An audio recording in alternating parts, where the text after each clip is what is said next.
Assalamu alaikum wa rahmatullahi wa barakatuh. We are really lucky, alhamdulillah, that our Dr. Zakir Karim Sahib is here in Madras.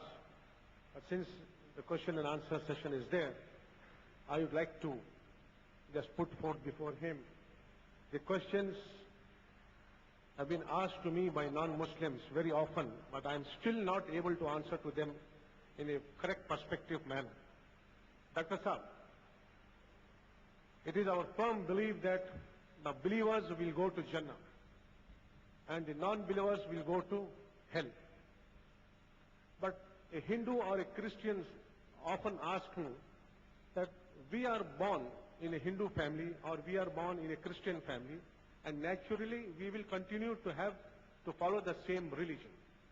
It is not our fault whether we will also go to hell forever or shall we also go to heaven. And second question, I used to tell them, you are supposed to read the Holy Quran and understand the religion. But another firm belief is, even a Muslim, we should not supposed to touch the Quran without wuzu. We have to be wuzu and then only we must read Quran. But how can a non-believer who is not a Muslim, when Muslims, we ourselves cannot touch the Quran, how can a non-believer can touch the Quran and read? That is a question I am not able to answer. Could you please answer this? Thank you. The learned brother has asked two questions. The first one is that the non-Muslims say that according to Islam, only the believers, only the Muslims will go to Jannah. How are we to blame that as a Hindu and a Christian, if he's born in a Hindu family, a Christian family, we should blame God Almighty. Because God Almighty put us in a Christian family and a Hindu family. So how, according to Islam, isn't your Allah subhanahu wa ta'ala unjust that because we are born in a non-Muslim family, will be put to hell? The answer that you can give is that according to our beloved Prophet Muhammad, peace be upon him, every child is born in Dinul Fitr. Dinul Fitr means the innate religion. Every child is born as a Muslim, irrespective whether he's born in a Hindu family, a Muslim family, a Christian family, a Parsi family or a Buddhist family. Every child is born as a Muslim. What is the meaning of the word Muslim? Muslim means one who submits his will to Allah subhanahu wa ta'ala. Later on, by the influence of his elders, the influence of his parents, influence of his teachers, our beloved Prophet said, he starts doing idol worship, he starts worshipping fire, and he goes away from Sirat al-Mustaqim and goes on the wrong track. Therefore, when a non-Muslim accepts Islam, we prefer using the word revert than the English word convert. Convert means going from one track to the other track. Revert means every human being initially is a Muslim. By the influence of other people, he goes on the wrong track. And later on, he is reverted back to the correct Sirat al-Mustaqim, that is Islam. So therefore, revert is a more appropriate word for a non-Muslim who becomes a Muslim than the English word convert. So every child is born in Dinul Fitr. If you ask, what proof do you have today? There was a research done on two tribes, the Kapauku tribe and the tribe of Australian Aborigines. These two tribes did not come in contact with modern civilization till as late as 1950. When the researchers went and tried to find out the way of life, they were following Islam in everything except in name. They believed there was one God, they believed he was almighty, he was omnipresent, he was omnipotent, he did not beget, nor was he begotten. They did the sujood when they prayed to this God Almighty. They were following Islam, everything but in name. They didn't call themselves Muslims. But indeed, they were Muslims. So if we do an experiment today, that if you take a child from a Hindu family, one from a Christian family, one from a Buddhist family, the moment the child is born, isolate him from the other human beings. Let him come up absolutely without in contact with any other human being. Isolate him and let him grow up. See to it he gets food, but does not come in contact with any other human being. After he grows up, if you try and learn his philosophy, it will be everything of Islam, but in name. Because this is the innate religion. Allah subhanahu wa ta'ala has put in every human being the fear of Allah subhanahu wa ta'ala and the religion of Islam. And Quran says in Surah Araf, chapter number 7, verse number 172 and 173, that Allah subhanahu wa ta'ala, before the human beings came in this world, he brought the children of Adam from the loins And he asked all the human beings before they came in this world, they were asked, the souls were asked, that do you believe there is one God? And all of them testified, yes, we believe there is only one Allah subhanahu wa ta'ala. Later on, the memory was washed and they have come into this world. It is their duty to find the truth.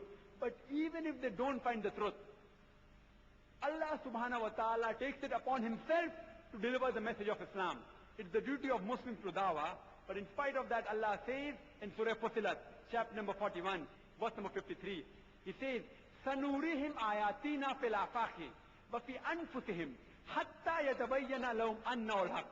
That soon we shall show them our signs in the furthest regions of the horizon and into their soul until it is clear to them that this is the truth.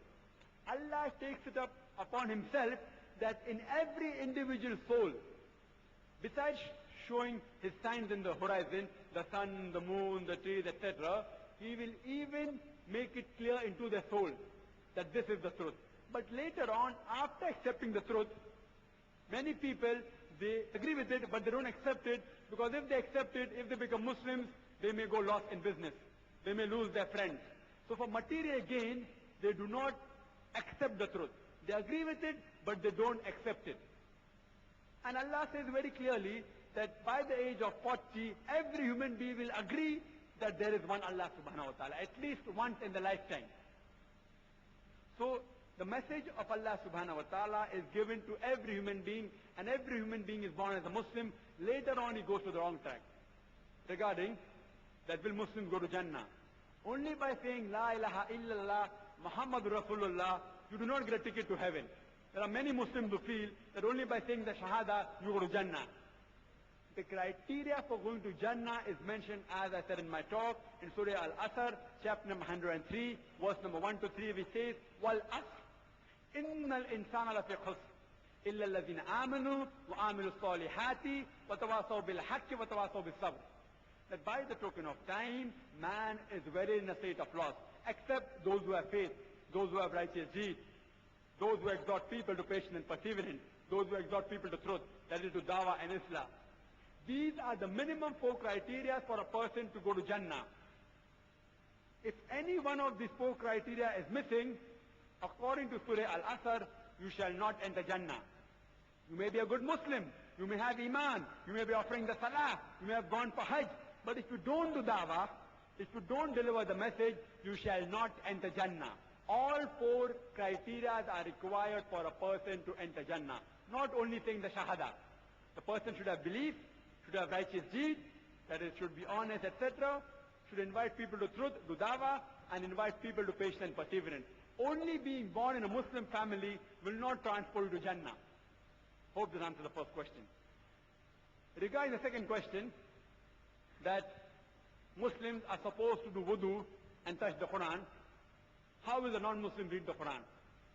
And normally, I'll be dealing with this topic in detail tomorrow, inshallah, in the morning. Al-Quran, should it be read with understanding? I'll be dealing with the subject in detail.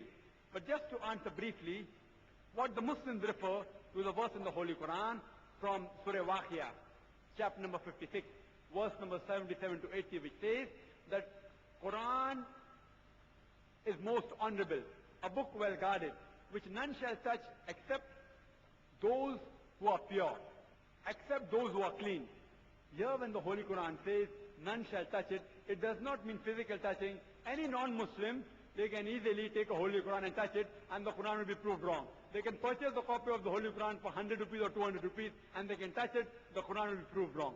When the Quran says none will be able to touch it, touch here does not mean physical touch. It means no one will be able to understand the Quran, will be able to derive the benefit of the Quran, will be able to assimilate the Quran, except those who are clean. Cleanliness does not mean body cleanliness. It means cleanliness besides of the body. It also means cleanliness of the heart, of the soul, and of the mind. Touching the Quran without wudu also you can't touch the Quran. It's not a fard, wudu should be there. You should not be najis, in ceremonial impurity. Cleanliness here means you should not be in ceremonial impurities. That's for the Muslim who believe in the Quran. Otherwise, even without wudu you can touch the Quran.